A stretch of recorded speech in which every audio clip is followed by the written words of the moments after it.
All right, we are live. Hey. We are live. Hey. Yeah, hello. Oh, today is a pretty incredible day for the history of Tier 11 Live, all 2 months of it.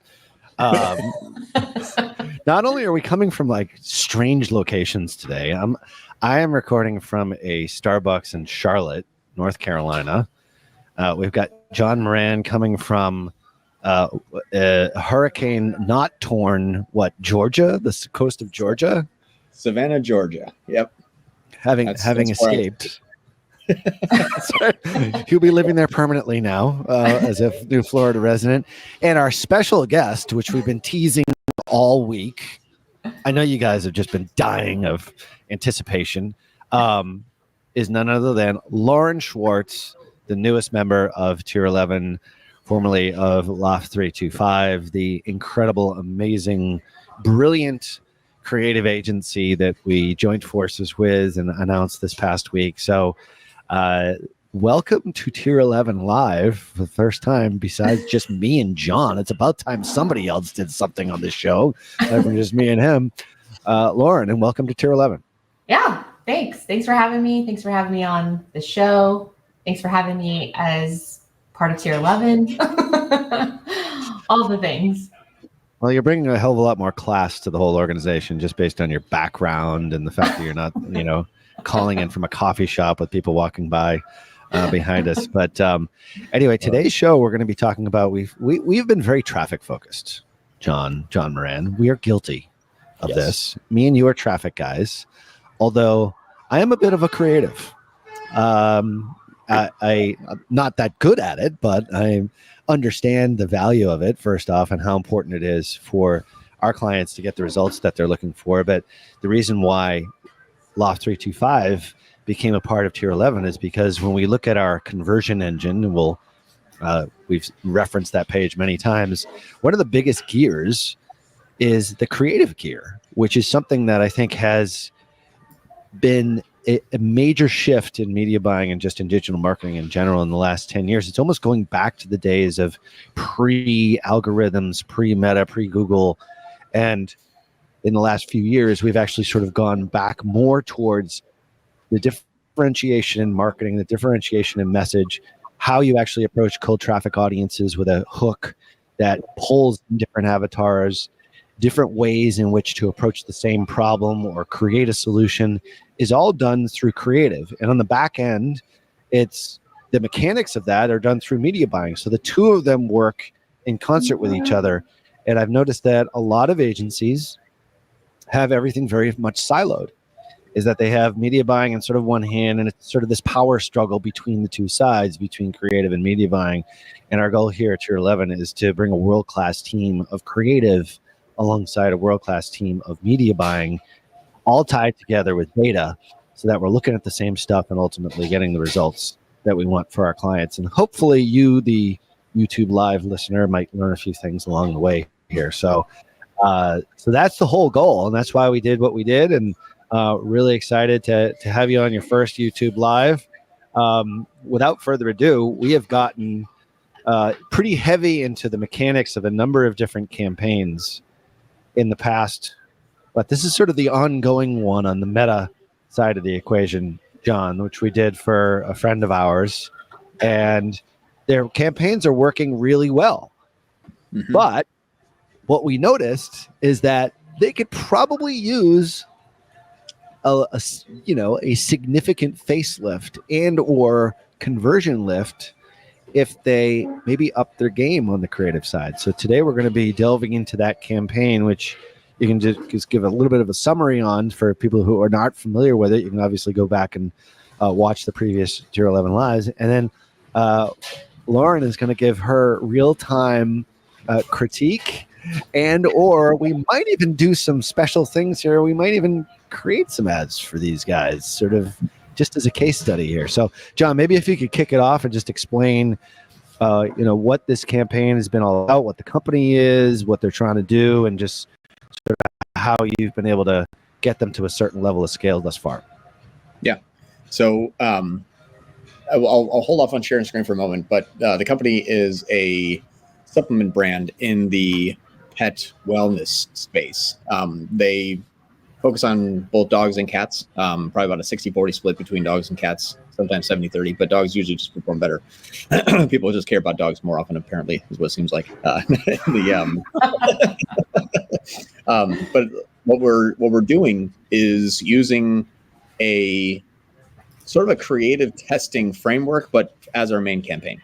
So usually creative testing, you run like an ABO, which is an ad set managed budget. So each ad set spends a specific amount of ads of ad spend per day, rather than having the campaign dictate which ad set deserves the ad spend. And what that does is it forces Meta in order to find cold traffic and see what campaign creative is going to work best. And it's all to the same audience, all the similar audiences, really. There's no A/B testing yet. Right now, it's just more creative testing and scale. The way we've been scaling, though, is using a rule where if our cost to acquire first-time customer is below 300, that ad gets cloned so that the scale is coming from an ad set that's spending $100 per day being cloned into 2 ads sets with 1 ad each that's now spending $200 a day. And if it's above a $300 NCAC benchmark, it gets paused. So long story short, focuses on cold traffic, has a good structure to it, has good rules to it, has good control and good scalability. And it has been performing very, very, very well, from $22,000 a week to $65,000 a week in the last 2 months, with only 11% increase in our cost to acquire first-time customer.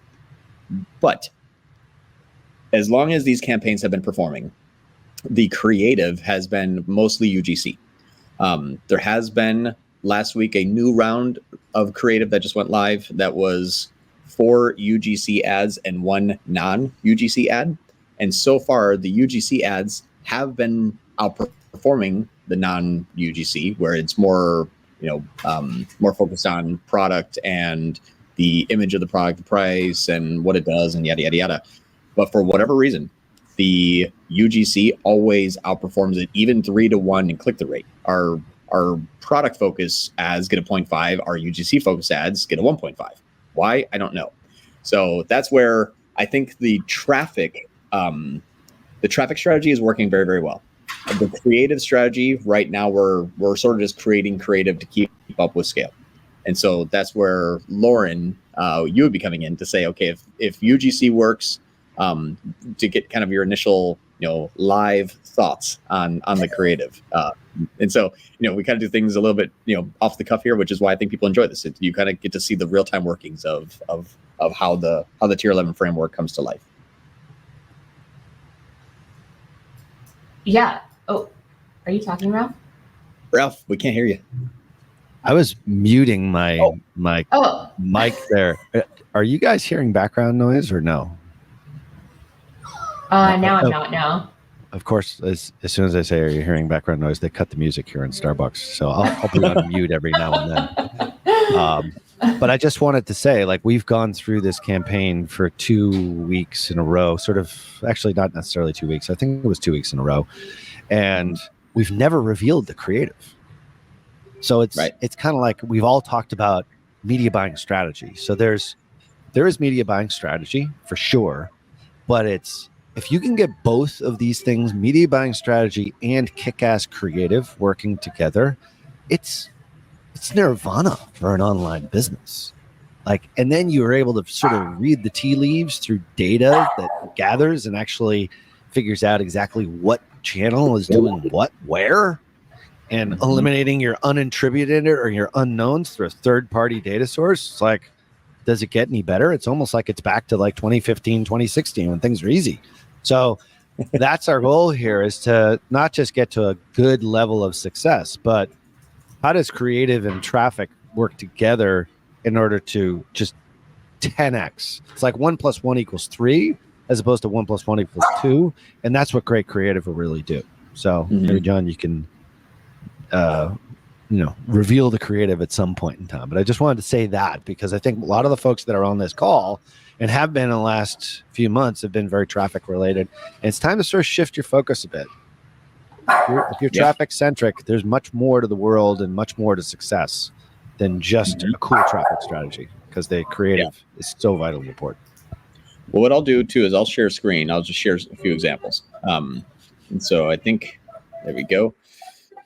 So these are the campaigns that everyone has seen so far. We've been watching the lives for a little bit, and we have campaigns that are producing, a higher amount of new customers, a lower amount of new customers, and this is just what continually gets scaled. Now, this is just the last week, so we spent $45K this last week, and you can see that everything is working well in line. This one here, which is kind of funny, that I already spent $11,000 so far.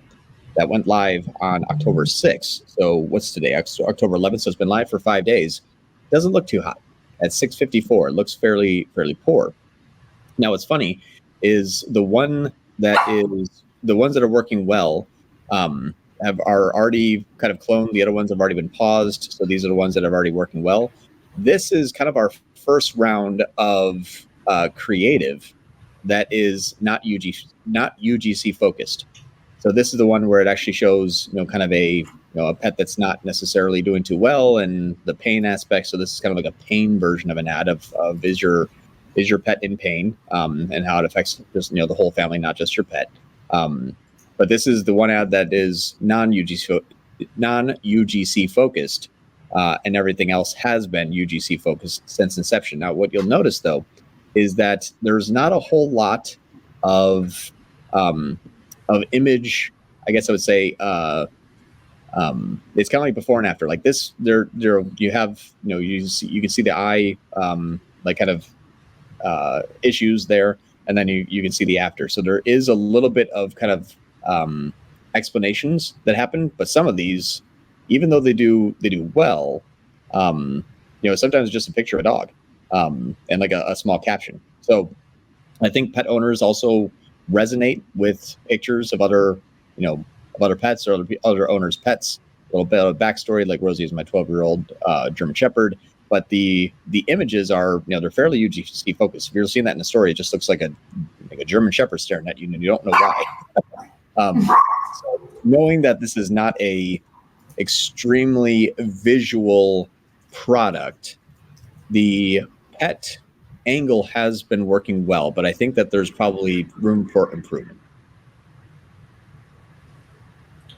Yeah. So, I mean, just going through what you sent over, again, I think with any creative, especially with dogs, like you said, dogs just always perform really well regardless. And I think, again, with most creative that people send over, again, you still have to understand like what the problem is. So the product focus one that you had, again, like we still need to understand like its pain, its effectiveness, things like that. But when someone just shows a picture of a dog, I think, again, most people, it's that emotional side of it of like, oh, like what's wrong with this dog? So I always lean into more of the emotional side of things, especially when it comes to creative, because again, if you can, you're going to get those people who, one, obviously want to understand, like love dogs and just want to obviously see what the dog is. But then when you can, start to get on those emotional triggers of like, oh, like this is happening to my dog, or, the pain effects that are happening, whether it's like the immune system or joints and, achy bones or whatever it is, like people then will click on it and it just starts to resonate with them. So it is interesting that, well, it's not interesting, but UGC always just does better anyway, especially when it comes to dogs, because again, I think people just want to see what the effects are, like what the effects of happening to another person's dog and how they can relate to it. So it's that emotional side of it where they want to see the image of the dog, but then they can relate to it in the fact that, yes, my dog has this issue, or yes, my dog is getting older and could have this issue. So I want to prevent that, because again, dogs are very much that family member that obviously we don't want to go away anytime soon. And so it's just kind of like that whole like emotional side of it that people can resonate more with the UGC side of it as opposed to just the product side of it. So I definitely understand like why the UGC performs better, because again, it's putting that person into that like thought process and into that emotional trigger that again, it resonates with them much more. And then they want to like make sure that their dogs are healthy as long as they can get healthy. So it makes sense and why the creative is actually, the UGC creative is working better. I would love to like actually get my hands on these and like actually design some new things. But yeah, I mean, in terms of like what's working currently, I do see why the UGC side can resonate better with it. I mean, I see why the UGC before and afters work, and those are more, like slideshow ads, unmeta. All right, here's the eye, the condition. I forget what the condition is now, but precondition, and then here it is after. I get that, but just the picture of the dog itself, like some of your best performing ads are just images of a dog, and it might even be John Moran's dog. Not talking about the guy who keeps commenting in the comment section, by the way. We have some very interesting commenters, Lauren, on this YouTube live. John Moran's dog is here. So it's incredible that he's in the ads and he's actually asking questions at the same time. I don't know how he does it. And there's the actual John Moran's dog. He's still with us. He'll be 15 in January. Aww. Yep. He must have just asked his question and hit his phone. That's what he must have just done. Anyway, honestly, this one's going to go through the roof now because John showed his dog. So we're already winning. I know, it's so true. Or is it just like the niche itself is just, I mean, we've done a lot in the dog niche. Like, I can't even tell you how many, tens of millions of dollars we've spent just in the dog niche and pet niche just in general. Is it just because of that, Lauren? Like you said, there's an emotional part to this, but it's like just a picture of a dog selling a dog supplement. Like that would be one that I would be like, that would never work, but it does. It does, because again, like so many people are just dog lovers. I mean, really, if you actually just go on to just your Instagram or your social media in general, how many accounts are dog related accounts? Yeah. Millions of them. There's so many dog related accounts out there that, again, it's like people just love seeing animals. They love seeing dogs. They love seeing, whatever it has to do with any sort of animal. People engage with that so much more. And again, the fact that you even have the slight copy on it, she scratched so much, her beautiful coat became scruffy. Again, it's a dog, it's a picture of a dog, but then it also tells you exactly what the issue is. And people can look at that and say, yep, like that's my dog. Like, even though it's as general as just scratching, every single pet parent that has a dog that has scratched, and they want to understand why they're scratching. And so again, it's like, oh, like this makes sense as to why I would need this product. And then again, all these other, key elements, and then people will click on it and then read what's going on and then want to buy the product. So again, I think it's like, no matter what, just with any sort of dog products, people always want, like, people will make sure that their animals are more protected than themselves. I mean, like in reality, like you will spend more money to take your dog to the vet, to have surgery on your dog, than to actually, like do it for yourself. Like, so I think again, like more people just will ensure that their dogs are always protected. And so I think again, that's why dog brands just do so well, because people are just so like, it's their family. It's the member of their family. So it's again, that like emotional trigger that really makes them want to keep them as healthy as possible for as long as they possibly can. Yeah. Yeah. No, it makes sense. And I mean, you bring up a really good point here, is that I'm talking about the image itself. And I always sort of think, all right, well, the image is the 80% of the ad. I don't know if that's necessarily true in this case, because with that image, there is a story about a dog in pain. Mm-hmm. And even though it's a just basic and that literally was a picture of your dog, right, John? Like, no kidding. No, okay. that was just a UGC from an actual client or customer. Oh, okay. Got it. All right. So it was. Got it. So, all right. So the combination of just an image that is going to potentially resonate, because there's so many dog owners that are out there, but the copy itself, which tells about the story of the dog, that's the essence of creative, is you're tying the two things together. And I guess I personally was maybe underselling the importance of that story. The image captures their attention, but then if you actually read maybe a couple of lines, you're like, all right, what happens next? And that's why they click. Is that safe to assume? Okay. Oh yeah, definitely. I mean, again, the dog picture, yeah, for sure is going to get you to stop. But then again, the scratchiness or whatever it is that's happening to the dog is going to make you think like, oh, again, this is my breed of dog that they are prone to scratching, or they are prone to licking their paws, or, things like that. You see that small bit of copy and you're like, yep, that resonates with me. I'm going to see what this is all about. Got it. And I have a German Shepherd, maybe. Yeah. Right. Yeah. Makes sense. Now, John, like taking it one step further, we've never talked about this because we don't have our after the click people on the call here, but like when they actually click off to the site, is there a continuation of that story, or is it just the solution with the product? Like what do they get after they click? It's just to a really kind of a long form landing page about why the product helps, what's in it, like, testimonials, those. So there's some UGC and some social proof on those pages, but it's not specific to that story at all. Interesting.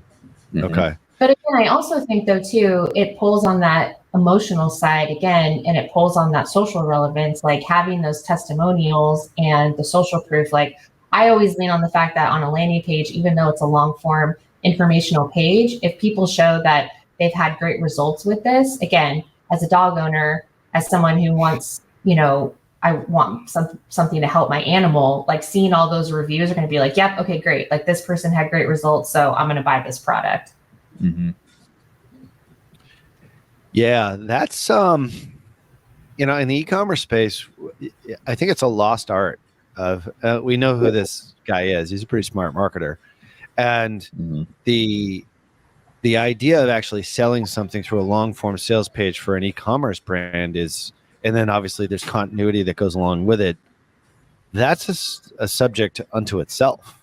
It's like you get like the click, the ad gets the click through the UGC, sort of basic. It's not really like you could go delve deeper into that. Maybe we will. And actually do some enhanced creatives here, but it's like that click. You get the click. If you just went to a product page, I'll guarantee you that your conversion rate wouldn't be what it is right now. Because I'm sure on that landing page, they're hitting on all those heartstrings. They're hitting on all those pain points. They're saying, yes, this is my dog. This is my situation. And oh, by the way, click the button right here to get your order, and click the little button to, get it every 30 days or whatever it happens to be. Because I know what his funnels look like. The point is that like there's a lot of combinations of good things here. The traffic being one of them. Obviously, the strategy is cool, which we've gone through. And if you haven't watched our previous YouTube lives on the strategy, this is a great example of creative landing page, offer, and traffic strategy all working together. The question is, can we improve one of those elements on the creative side to get even more clicks to pre-sell them so that it's a foregone conclusion that once they actually do click through, they're like, all right, I'm already sold. Or at least I'm partially sold. Yeah, I'm halfway there by the time I got to the site. Right. Mm-hmm. So how important is that from a creative, like when you're looking at creative, Lauren, and you're working alongside traffic teams. Now you're obviously working alongside our teams, but you do work with other agencies, through just some of the individual clients you have. How does that interaction happen? Like, how do you get your data to be able to say, okay, this is something that's working well. I'm going to iterate on that, but I also have these other ideas because we've done all this background information, the creative strategy framework, which we talk about all the time inside Tier 11. Like, how does that sort of work? Like in an ideal scenario, how do the creative and traffic teams really work together? Well, yeah, in an ideal world, they would work very closely together. Sometimes, obviously, that doesn't always happen. But really, like on our side, we need to make sure that not only are we telling, again, that emotional story and making sure that we're, showing the, trying to pull on those emotional triggers, trying to get that, hook in terms of like, what is that hook? How can we get people to stop in the scroll? What copy are we using that's actually going to resonate with these people to get them to click and convert? But with all of that, though, we have to make sure that our messaging is also going to be aligned with what traffic, where they're actually going to be serving those ads to. So if I give, let's just say, for instance, if I give John, a piece of creative that it's not really, I know it's broad, but again, it's like if he's looking for a certain type of creative that he wants, I need to make sure that on our side, we're giving him that creative in order to put in those specific campaigns so that he can tell that story to that audience. So again, it all needs to work together. The creative needs to flow with the traffic in order to make sure that we're hitting the right people, we're telling the right story. We're also pulling in those new ideas of, okay, well, I want to test, a new angle. How can I go about testing that? And making sure that I give that to John so that he's able to test those new angles along with iterations that we want to, test as well. So again, I think it's a flow that has to work very cohesively together, in that we want to make sure that on the creative side, we're giving new angles for testing, but then we also need to make sure that we're looking at what's spending, what's the click-through rate, what's the hooks, the thumb stop rate, things like that. Like, we need to make sure that all of those are working on our side in terms of the creative to see if we're, getting what we need to get done. And then if it's working in that sense, then we can then start to iterate and make new creatives. Let me ask you this. Is it the job of the creative team to be proactive in suggesting new ways in which to approach particular audiences? Like, no two audiences are necessarily the same. I mean, we really look at them as cold and warm, and hot are like the people who have purchased previous customers. So there's the warm people that are somewhere in between, levels 2 and 3. We used to say 2, 3, 4, 5, or 2, 3, 4.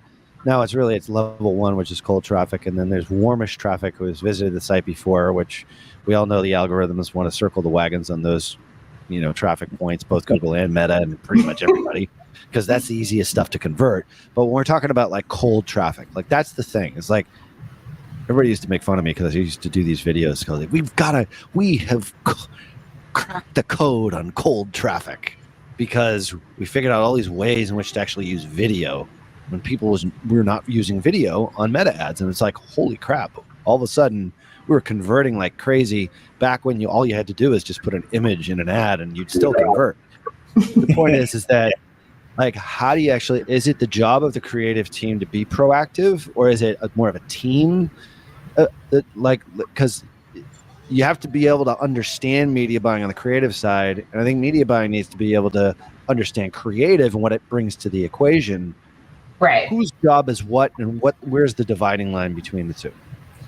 So again, I think it's hard because I don't want to ever say that like there needs to be a dividing line. I feel like it's different in how you're looking at things. And so with who we work with in our media buyers, like, we work very cohesively with our team, because there shouldn't be a dividing line of like, media buying says this and creative says this. Like, you have to work together. That's the whole purpose of the team, is that you want to make sure that the creative that I'm giving you is going to work in your campaigns.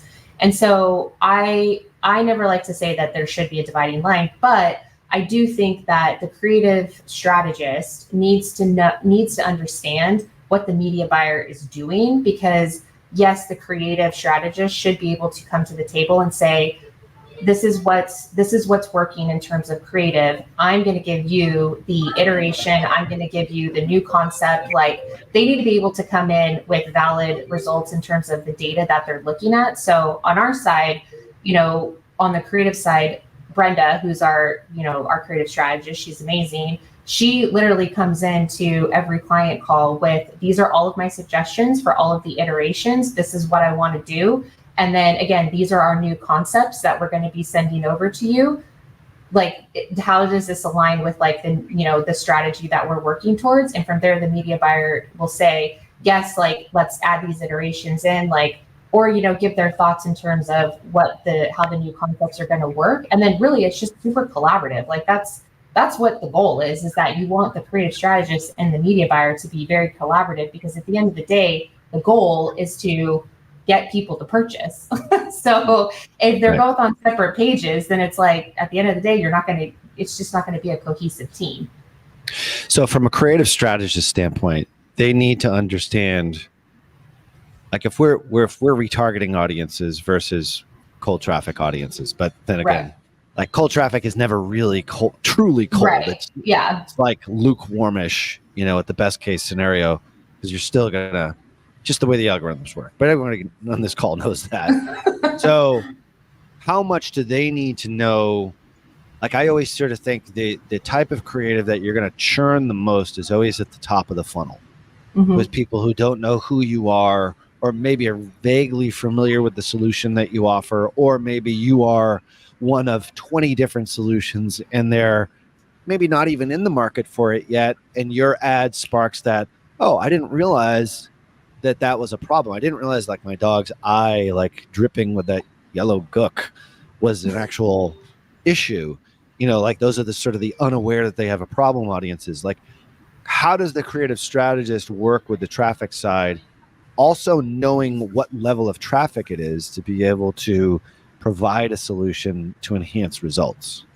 So with everything within creative, like you still always have to think that you're talking to a cold audience, either like, even though it still could technically be a warm-ish audience, like we always think of our strategy as a cold, unaware audience. So most of the creatives that we, that we'll add into an account will be for a cold audience, and that they don't really know too much about it. So from there, I'm going to tell you about the gunk. I'm going to tell you why the gunk is bad, and then I'm going to tell you how to fix it. Within that, we can make 3 separate ads. So again, it's 3 separate ads talking about the same problem, but again, it's still a problem that I could share with you, that I could give to the media buyer, who can then go test it. From there, once they start going in and testing it, they can see which one is actually resonating. Is it the one that shows like that we kind of know what the gunk is and how we want to fix it? Or is it, I have no idea that there's even this, gunk that could be in a dog's eye, so I need to talk more about this side of it. So that's like when we start to break down our creative strategy, we look at the whole spectrum of, aware, problem aware, solution aware, things like that. So those are all the things that we have to break down when we're actually thinking about ad creatives, and we have to start testing somewhere. So really we want to start with the most unaware audience, see what's resonating with what the traffic is, what they're sending the creative to. And then from there, we can start to eliminate and adjust and iterate as we kind of start to test these different, ideas. Okay, cool. So I'm going to put both of you guys on the spot here. Yeah. I guess this is my job, to make people uncomfortable. But so let's draw up the campaigns. Let's actually screen share the campaigns, because the ones that we have duplicated many times now, it's like, all right, there is going to be a point of saturation with those ads at some point. I don't know, like with open targeting, it's anyone's guess. But I guess if we sort of go to the best ads and we know at some point there's going to be creative fatigue, maybe how would you guys kind of work together and say, all right, well, what would be the next iteration? This is going well right now, but it's eventually going to fail. I've been saying this for 10 years. It's like, look at your best performing ads and expect them to be failing within the next couple of weeks, because it's always the case. With open targeting, that's a little bit off the table now. And this crazy dog audience, like dog owners are crazy as far as I'm concerned. I used to have dogs when I was a kid, but crazy in a good way, crazy, like passionate. So how would you guys work together here? Maybe can we show like the best performing campaign and then specifically the ads, and then just sort of go through it and maybe troubleshoot it. And then we can get Lauren and her team on these and maybe even introduce some new creative in a future show and compare and contrast results. Yeah. Actually, what's funny about this too is this one, if you look over the course of 30 days, the amount spent has slowly been kind of declining here. Went from about $2,500 in spend down to about $1,200 in spend. Our purchases are also starting to decay as well. What's nice about this is our cost per purchase has stayed around the same. And that's what I like about this model is it's very controllable. One time we had an outlier here of something crazy, but for the most part, it's staying within goal, which is great. So this is actually where we started to see our creative that was working well sort of get scaled up to a point where it's going good, and then been slowly scaling down as, like you said, the creative fatigues. And because it is open targeting, it is very cold, but the campaigns are starting to fatigue. So these are some of our best performing ads here, which is Diane, Suzanne, Lori, That's pretty much it. Like these 3 ads here that have been cloned and have kept the same performance, but we can no longer clone them. There's more bad than good, and we're pausing more than we're cloning. But this campaign's already a month old, so it makes a lot of sense. But if we look at this here, from a traffic standpoint, I would say, okay, it's been cold traffic. It's all been under $300 NCACs. They've been cloned, sometimes up to 12 times and 15 times and 14 times. Like they're still being cloned. They're just being cloned less often. I think the one we've hit the most is Diane number 18. But you can see as soon as Suzanne number 14 has been cloned, it's still getting a $34 NCAC. So we're going to keep going until we can't go anymore. But I guess what I would say is if I'm looking at, let's just say this one here, the Lori one, this is for cats. And let's do this here. So for the traffic person, I have no idea why this one has been able to be cloned 18 times. To me, it's a picture of a cat. I'm like, that's awesome. It's a cat. Now this is where I would say, Lauren, why do you think this orange cat has been able to be cloned 18 times with an under $300, 18 times and an under $300 NCAC at $100 a day? So $1,800 a day is what this has been cloned to. My thought is it almost looks like it's high contrast, so it's eye catching. There's darks, there's lights, there's kind of things that are a bit blown out and a bit high contrast. It's an awesome looking cat. Orange cats are orange tabbies are usually something that is a little bit more unique. They're known for being a little bit more crazy. So maybe someone's like, I'm wondering if that's a video, maybe if the cat's going to start to do something crazy, or thank you so much for a fabulous product. My cat, John, has suffered. Maybe people just want to know more about the story. But I couldn't tell you for the life of me why this one works so well. So it's funny that... Oh, sorry, go ahead. The headline, my lab Sawyer has malignant melanoma. Like a lab is a dog. Yeah, that's what I was going to say too. I'm like, well, that's interesting because it says my lab. And I was actually going to go straight to the copy, not the actual cat. What's funny is this one, and you'll see this one's been cloned so much that it's been cloned a mistake since the beginning. Now, for the record, I didn't do this one, so I couldn't tell you why. But it's converting. What do you care? But it's converting. Yeah. So what's funny is this one is my cat John. Who names her cat John? Oh well, my cat John has suffered a sinus infection. This one says such a fabulous product, my cat John. This one says my lab Sawyer. There's just no content on the stories. It just says learn more, so it's the cat just hanging out there. But then and my lab Sawyer sitting on. It looks like to me it's gonna fall into something, but it's kind of hard to tell. It looks like it's sitting on a beam, like it's taken probably from a picture looking up like that. Oh, up, okay. Oh, right. Okay, like you're in a barn and you're looking up. I see. I didn't get that. Yeah, I didn't either. It looked like it was actually gonna fall down. I thought it was gonna fall into something, not looking up at something. Yeah, maybe that's why it does so well. People are like, is that an optical illusion? I guess that's my question. So, Lauren, you know this stuff better than anybody. Like, why does an ad like that? It's seemingly like a nothing ad. I mean, no offense to these guys, but like, this is not what you would consider like a classic ad. Yeah. I mean, again, I think too, a lot of it is things that look, again, native to the feed. Like people always, because it doesn't look like an ad. And so that's the other thing too, is that a lot of people, they don't want to be sold something. And so when stories, when reels, when, anything that looks native to the feed always does perform better too, because again, it's like, what is that? Like, why is someone showing a picture of their cat, which then intrigues them to want to click into it. So again, on stories, it just looks like a cat, but again, people might like the cat because they think the cat looks like their cat. It's like, oh, is something going to happen with this cat? So I'd be interested to see like what the actual comments are on the ad. So that would be something that I would do. Like if I were to re-look at this ad, I would dive into everything. So what's the copy? What are the comments? What exactly, I think the most you can find is what people are actually saying about it. Because again, if it's intriguing them, because to us, it looks like it's going to fall into something. It could be an optical illusion. They could be just talking about the cat. So it's like, what are people saying that are actually getting them to click on this? That would be something that I would dive into to understand like what the process is of, like the thought processes of what these people are doing, which makes them intrigued to want to learn more. So there's like, again, like it's not just looking at the creative. Right. I'm going to throw you with one more loop too. That one is actually one of our worst performing click-through rates.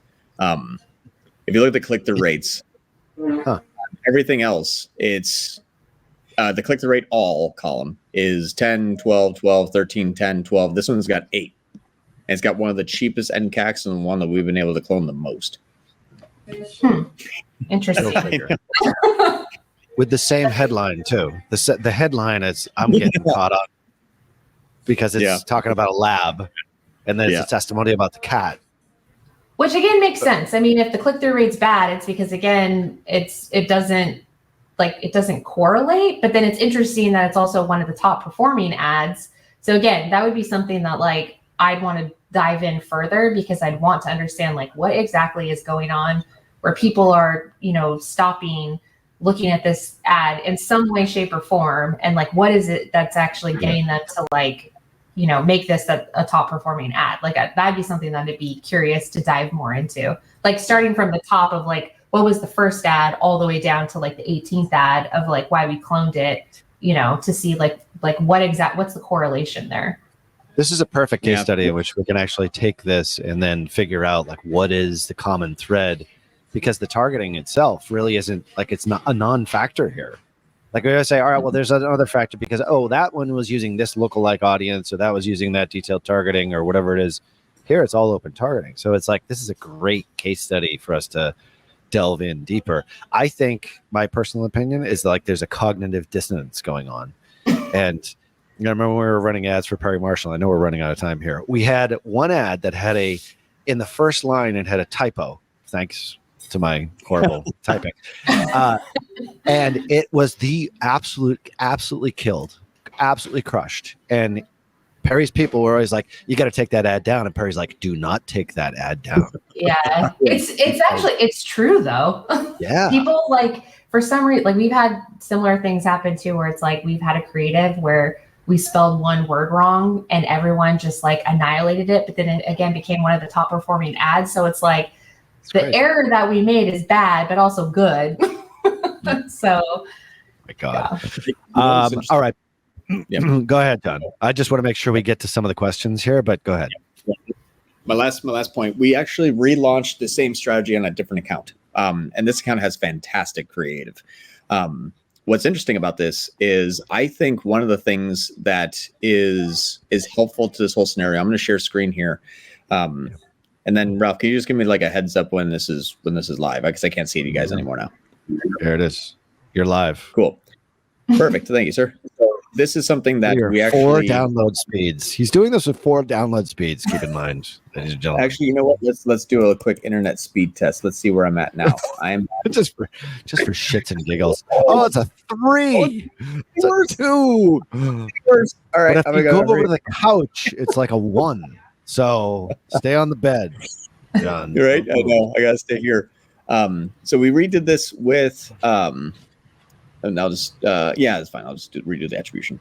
So we actually did the same thing where we took this campaign here. We called it All Products Broad Sales. It's an ABO. We actually pulled out of the Advantage Plus by $5,800. We pulled out of a different Advantage Plus, those using broad targeting for a different one. We started pulling back on these, and we started pushing into this new model here just in this last 7 days. What's funny is you could tell in-app, it is really poor. It looks like $490 per purchase compared to $350 versus $180 versus $230. Looks terrible. But this model here that is pushing, I think what's interesting is we're getting a bit into the traffic overlapping with the creative to a point where it's not necessarily just creative. I think it's also the traffic. So inside of a normal scenario, when you're running Advantage Plus, or if you're running Advantage Plus or Broad or Advantage Plus Shopping, it is still algorithmically targeted to a specific audience, where the ABO model forces you to go cold. One thing that I noticed that could be a factor is when we look at the attribution settings here between like 1, 3, 1/7/28, and then 1-day view and 1-day engage view.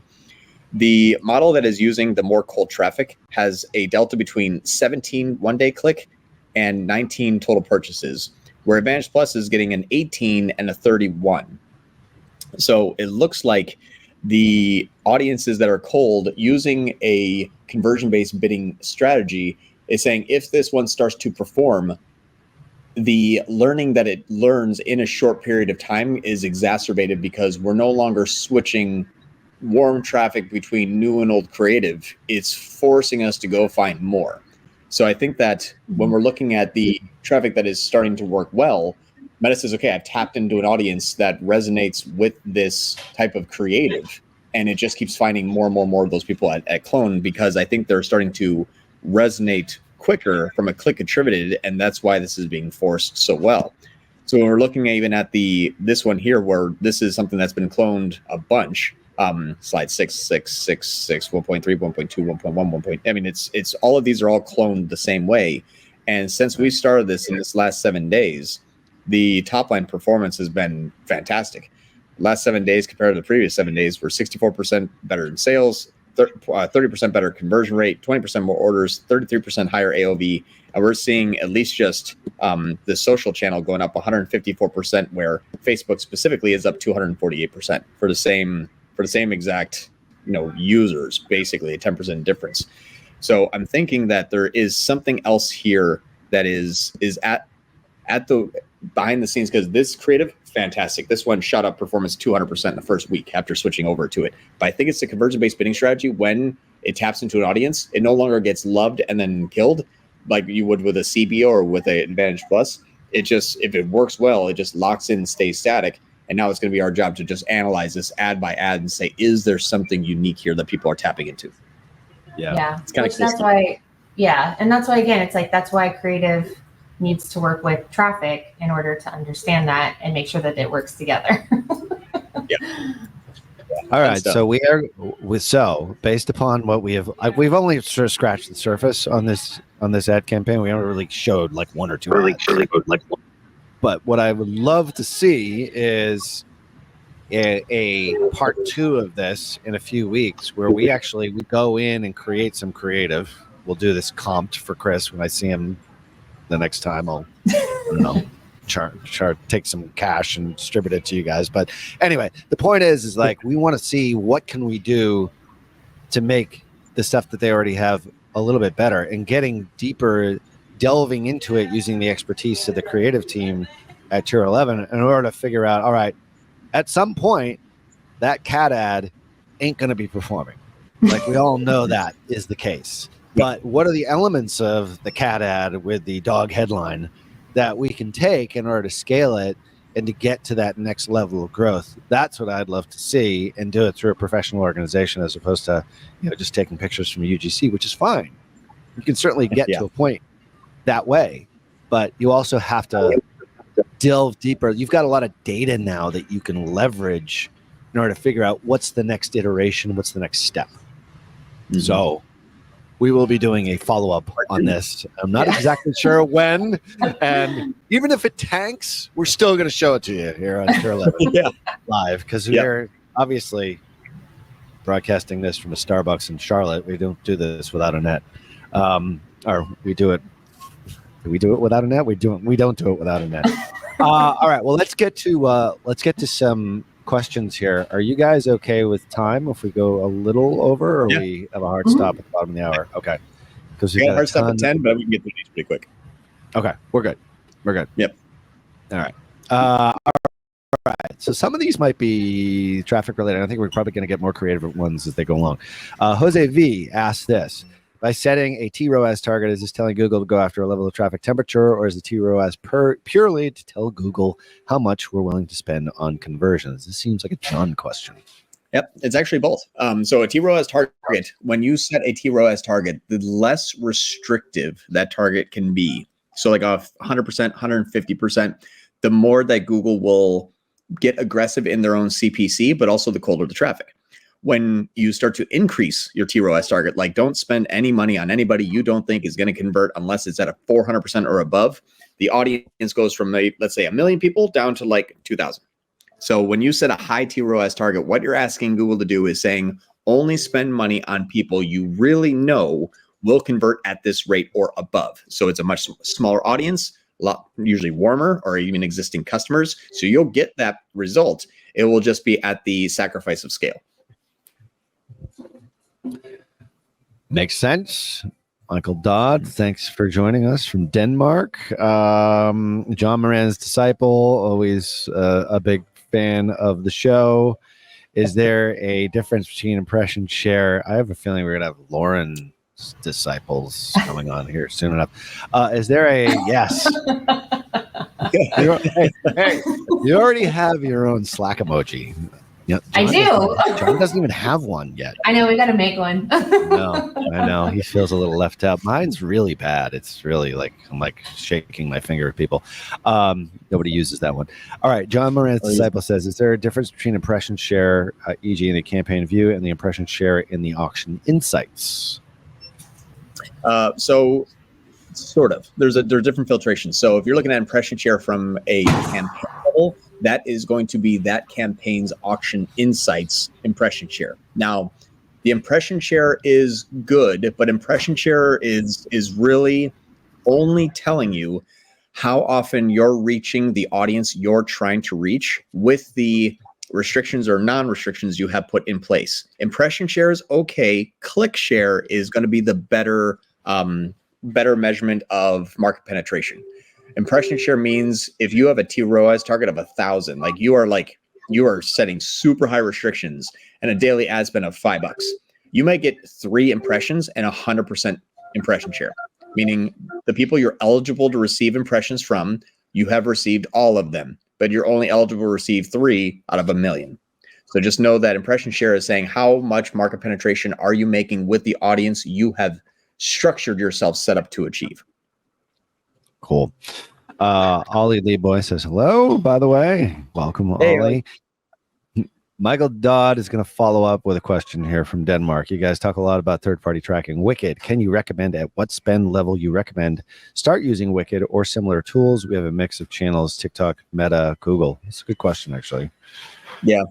You know what's funny? I would say if you have enough ads, if you have a high enough ad spend to hire anybody to do it for you, like an agency, in-house freelancer, that's the time. If you have enough money to hire this out, that would be it, because it's not necessarily at a specific spend level that you're going to want to say, okay, this is when I need it.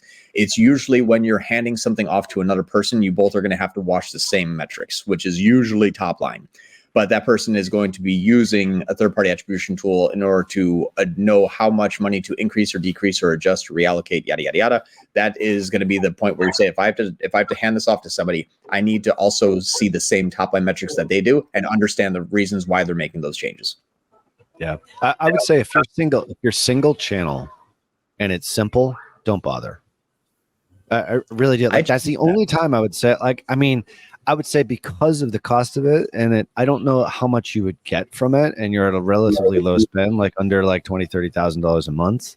Like it's going to give you insights for sure, but do you necessarily need to have it? What we found is when we go on multi-channel and there's a lot of things going on with the customer's business, it's absolutely essential.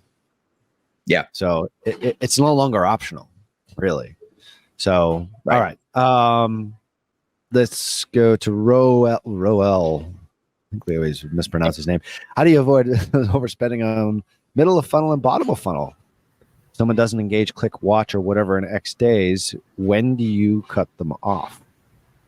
Yeah. So it's a good question. For a simple one for bottom of the funnel, that one is going to be basically what you would say is your warm traffic existing customers brand. That shouldn't really go over 10% of your total ad spend. Middle of the funnel, you have to actually use a tool like Wicked to find out how much middle of the funnel is actually in top of funnel and how much top of funnel is actually in middle of the funnel.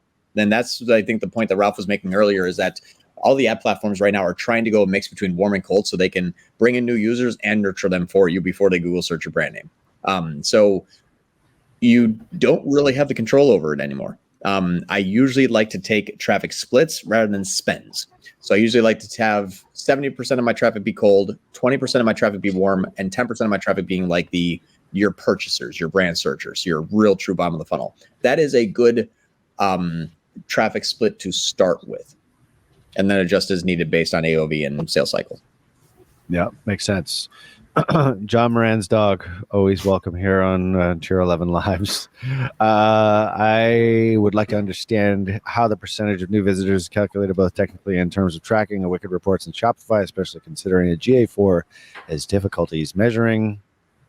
Yep. So essentially what this means is if you have a cost per click of $1 and half of that traffic is warm, your cost per new visit is $2. So it's only the money that you're spending on new traffic. So it's really going to be the percentile of warm versus cold and multiplied by your cost per click. And that's what is going to be the cost. So that always just take, if you have 1,000 clicks and 60% are, or that was an easy number, 1,000 clicks and 50% are warm, which means they've already been to your site, and it's $1 per click. You're paying $2 for a new visit. And it's the special sauce inside Wicked Reports, by the way, as to how technically it's done. But yeah, the kind of stuff that we show on this is actually an integration between 3 different platforms with an integration that's only at Tier 11. So we do have a little bit of a leg up on everyone else that's out there. But anyway, not to make anyone jealous. But, you know, if you are looking to hire an agency, we are looking for new clients. Allison Matthews, I don't know who she is. Love when the creative team and traffic team talk strategy. Yes, we need to do more of it, I think. Yeah. Lauren Schwartz's dog is going to be the next avatar, I believe. People asking questions. Larry Kolonik, if new campaigns are doing well in the learning phase, is because 1, you got lucky, 2, Google got lucky, 3, your exact match terms rock, no competitors. What is Google really doing in the learning phase? Yeah. If it's a campaign that can do auto targeting, you might have a situation which is number 4. You're going after traffic that was going to convert anyway, and they've already been on your site. Things like Performance Max and Demand Gen.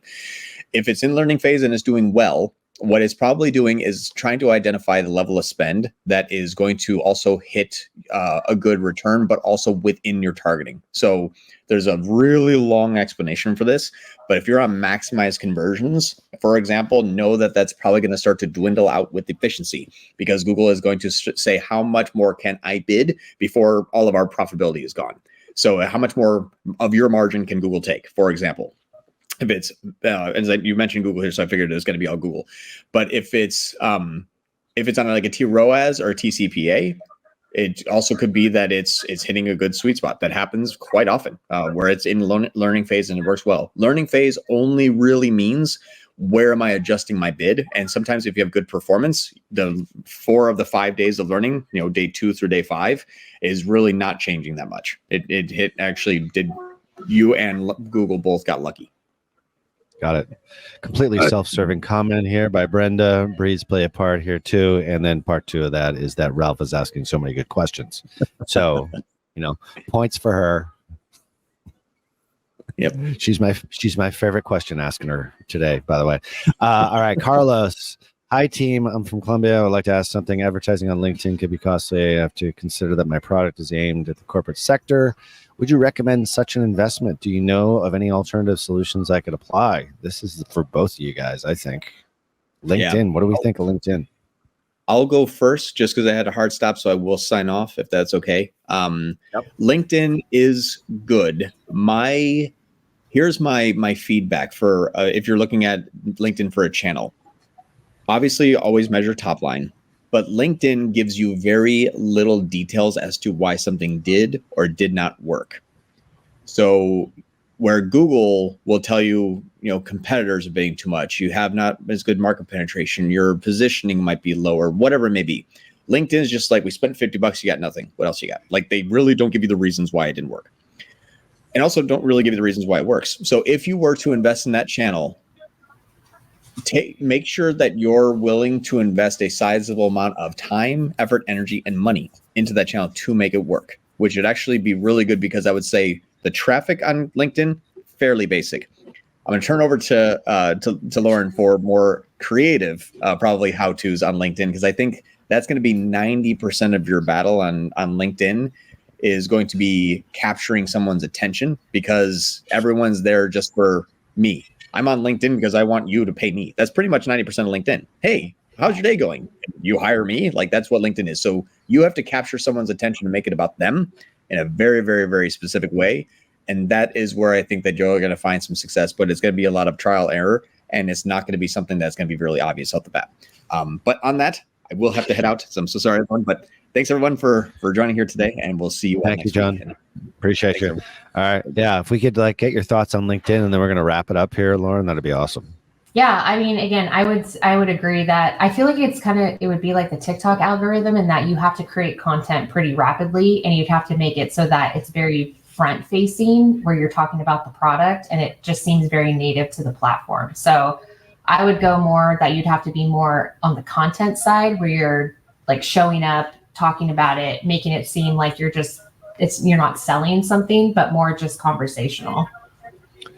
Yeah, I think it absolutely really is. I mean, if you're trying to sell on LinkedIn all the time, people get tired. They just tune you out. Like, right. You're on there so infrequently. They're literally there for like, I don't know what the average user stays on per day, but I believe that it used to be like 5 or 6 minutes, like on a daily basis. It's really, really low. Yeah. So you go there to connect, but also learn some things. And you've actually used it tremendously well from a marketing standpoint on all the social posts that you do on LinkedIn, which are always helpful, useful, and really well put together. I think that's actually the model. If you want to see like how it's done, like go to your like personal page or the stuff that you do for Loft 325. I mean, I think that's the way. Yeah, just very like, again, informational, quick snippets. Like, you want to keep it as brief as possible because like you said, I just don't think people spend as much time on there. And so it has to be content that's pretty quick and up to date. And obviously, business oriented to a certain degree. Right. We'll actually have to have one of the LinkedIn specialists that I know that comes on here. He's been on Perpetual Traffic quite a few times, and he talks about everyone's talking about business on there. The way to differentiate is actually to go more personal, which I've tried a couple of times, and it's remarkable how much engagement you get. I don't know how much business I get from it. Oh yeah, I do get a lot of engagement. So anyway, that might be a subject for another Tier 11 Live. This has been awesome having you on and having traffic and creative coming together. And we'll look forward to the follow-up here for this particular one. I'd be really interested to see what kind of stuff you guys can come up with, and we'll test it out here live. And whether it works or whether it doesn't work, we'll still show it because we are transparent. Yeah, and, it'll work. It'll work. I love the confidence. It's like shooting fish in a barrel, baby. All right. Well, thank you for everyone paying attention here today. I know there's been we didn't get to all the questions, but hopefully we'll get to them all next week. Every Friday, 2:30 p.m. It's not just me and John anymore. We've got like creative is as if not more important in lots of cases.